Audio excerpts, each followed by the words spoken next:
one life to live out here in this world, man. If you don't do it right now, then when you gonna do it? If you don't do it for nobody else, make sure you do it for yourself. If you ain't got nobody to do it for, then do it for yourself. Do it for yourself. Do it for yourself. And when they start hating on you, tell them thank you for the help. Thank you for the help.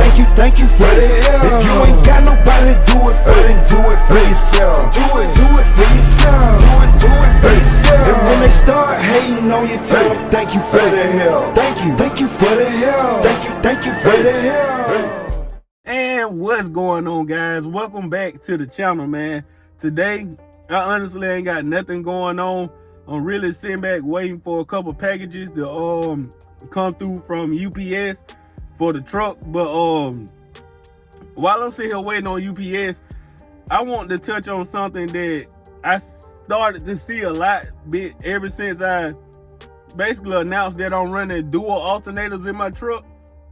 And that is, running two alternators is overkill. I'm starting to see that a lot. I guess as guys watch the video or something like that, I'm starting to see guys saying, you know, running two alternators is unnecessary, kind of overkill for the build and all that good stuff. And I just want to share my thoughts on it, solely my personal opinion. You know what I'm saying? I'm not here trying to claim like I'm a car audio expert or a guru. I didn't go to school for car audio. I never worked in a professional setting installing car audio or anything like that. I'm just your average Joe from Alabama, country as hell. The stuff I know about car audio, I know from trial and error. I know from wasting thousands of goddamn dollars.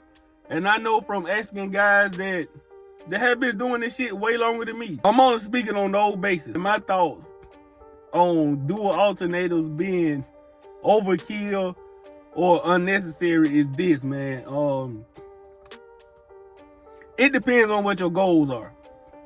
Now, if you're looking for a daily driver, you know what I'm saying, you only shoot for 2,000 or 3,000 watts, you know what I'm saying, dual alternators in a situation like that is totally overkill. Totally overkill. If you have a pickup like me, you got 2 8s up on the seat, you know what I'm saying? You done hit OG MBE up, got you one of them fire gorilla boxes, and you know what I'm saying? You got you 2 big boy 8s, one of his kings or 2 of his kings up under that seat, and you only need 1,500, 2,000, 3,000 watts to push them things in that box. Dual alternators will be overkill in that type of scenario, that situation, that type of setup. 2 alternators is totally unnecessary doing that. In my setup and the way I'm building my truck, how can I put this? The 370 alternator that y'all just seen me install, its job is to run the truck, the entire truck. If y'all haven't noticed, I got little pod lights up here by my hood. They call ditch lights.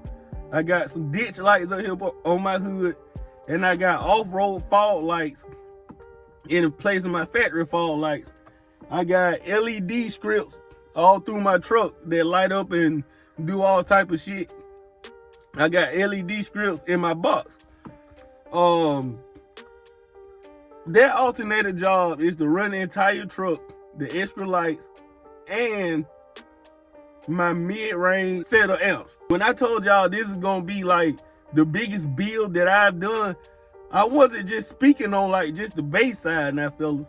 I'm talking full custom front doors with God knows how many 8s or 10s or horns and tweeters in it. Back doors fully done. Stunt wall in the back. When I drop the tailgate, stunt wall. You know, some guy would blow through there. They either had a amps on the back of their box, or they had a battery back there, or they'll have a plexi cutout. I'm not doing any of that. When I drop my tailgate, there's gonna be a stunt wall there. Gonna be a stunt wall, and then, like I said, I'm gonna have fully custom doors with a shit ton of mid-range, tweeters, highs, horns, the whole 9. And the 370 that I just installed is in charge of running that setup, the 12 volt side of the setup. That alternator is charging at like 14.8, 14.9. That would be absolutely perfect to power my doors and the entire truck. Now, the billet alternator that is on the way, I just got an email from JS yesterday because I thought UPS was playing around with my alternator, but they ended up telling me what was going on. So they're in the process as we speak of laser engraving the alternator and building the alternator. That alternator is going to be capable of charging at 16 volts. Now, a lot of people may be like, why 16 volts? You don't need that. The way my mind works, if I run a 16 volt setup only on my base, that will help combat the voltage drop. Now, we all know amplifiers, certain amplifiers, especially Korean boards, a lot of these amplifiers do their rated power at 14.4, 14.5, 14.6, whatever it may be. They like to hang out in that 14 volt range. If I'm in that 15 to 16 volt range and that alternator is only powering my lithium and the lithium powering the base amp or amps, by the time I get that voltage drop, in theory, I should be sitting right around 14 something.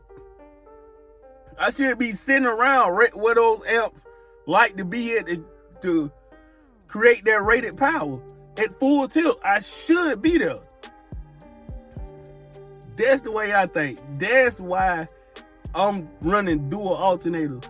Now, like I said, if I wasn't planning on doing all this extra shit with this truck, that one alternator would be there and it'll be running the current setup. But the setup that's in it now is not going to stay. The subs ain't going to stay in there. JP23 ain't going to be in here.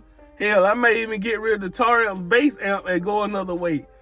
Hell, the two down for sound on LTO 6.0 batteries, a guy bought them.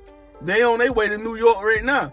And I was gonna go C-Max. I still may go C-Max, but I am leaning more toward the Ying Long LTO sales, man, from Excess Power. Man, they just for now set up while I'm constantly building, so I wouldn't be missing out on no bass. You know what I'm saying? I can still ride around the base while I'm building. Well, I ain't had no bass in a minute because the battery gone. Like I said, I ain't got but mid-range and shit now, but I'm not building my truck to get on the meter. I'm not building my truck to pull up to a car show like, man, my shit louder than yours. Put it on the meter, put it on. No, that ain't me. If I do put it on the meter, which I just got through the mail, big shouts out to BigJeffAudio.com. Just got me on SPL meter. If I put this truck on the meter, it's gonna be on one of these videos so I can see where I stand. You know what I'm saying? This is gonna be a demo build, bro. Like, pull up to a car show or pull up to an audio meet, open all the doors up, crank the mid-range up, and then somebody want a demo, sit in there, get the bass knob, crank the bass up, and have a fucking wind tunnel on the inside of it.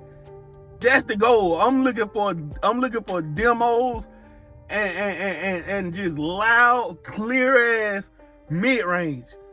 That's my goal. So to say dual alternators really is overkill, it depends. It depends on what's your goal and what you're trying to do. I hope that makes sense to y'all, man. And like I said, I am a little under the weather, so if y'all see me coughing or clearing my throat or whatever, man, I got a cough drop in my mouth now, man. I've been battling a little cold for a couple weeks. Well, for about a week or so, but I'm just getting over it. So I'm just shaking back. But like I said, man, if you got a daily banger, 2,000-3,000 watts, you know what I'm saying? I don't see a need for 2 alternators. But when you planning on doing a huge build like I am, bro, I can see what 2 alternators will be very fucking beneficial. Very. I feel like a lot of us skip that step in the first place. You can't overkill your electrical when your electrical is pretty much the foundation of your entire system. You can have the best amp in the motherfucking world. You can have the best subwoofers in the world. You can have the best box in the goddamn world. But if you ain't shooting that amp that voltage that it needs to put out,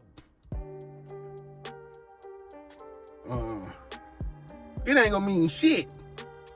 It ain't gonna mean a goddamn thing. So you, in so many ways, you can't overkill your electrical.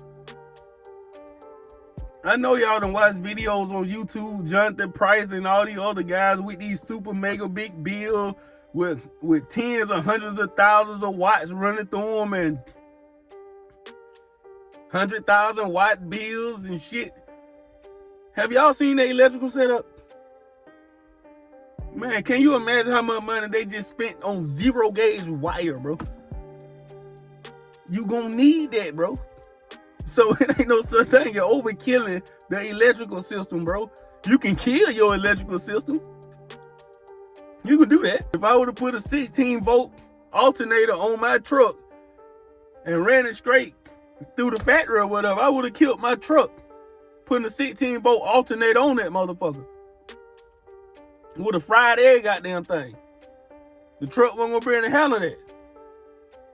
So to combat that, I got one 370. They're charging up at 14.8, 14.9. Strong as shit. That's gonna run the truck, my mid-range, all that good shit. Then on the bass side, that's when it's gonna get a little sinister because we're gonna be running that 16 volt down through there. And the only thing I'm about to do for that alternator, find a 12 volt or switch 12 volt source. That way the alternator won't stay on all the damn time. Get my power wire, which is gonna be probably dual runs coming from the alternator, straight back to the lithium battery, from the lithium battery, straight to the amp, from the amp to the subs. And that's gonna be that billet alternator only job. It ain't gonna have shit to do with nothing else going on in the truck beside that lithium battery, that amp, and them subwoofers. So that's my reasoning for running 2. And I'm waiting on my dual alternator bracket to come here in a couple minutes or a couple hours. And I got some second skin sound deadening that I'm gonna throw back there on my back wall. So I really appreciate all the comments, the tips, and everything, man. That shit help out a lot, man. Cause like I keep stressing, I'm gonna continue to tell y'all, I'm not a professional in this shit, bro. I'm just very, very, very, very, very fucking passionate about car audio, bro.